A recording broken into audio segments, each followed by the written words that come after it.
السلام عليكم ورحمة الله وبركاته. أهلا ومرحبا بكم في فيديو جديد. ظهرت البلوجر هدير عبد الرازق في إطلالة جديدة، وهي بتحط تاتو على دراعها وعلى جسمها، واللي بيحط لها التاتو بيتر. وصورت نفسها فيديو وهي بتحط التاتو وبتقول له انت عالمي، بتقول له انت ساحر. قال لها ايوه انا ساحر. يلا بينا نشوف الفيديو ونرجع تاني. بيتر المصري، وريني كده. يا لهوي، ده ايه ده؟ لا ايه ده بجد؟ ايه ده؟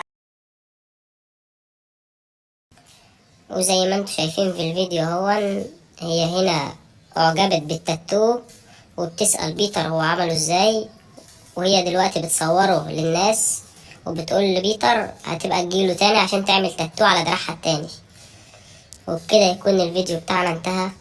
لو عجبك الفيديو ما تنساش تعمل لايك للفيديو واشتراك في القناة وتفعل زرار الجرس علشان يوصلك كل جديد. يلا سلام.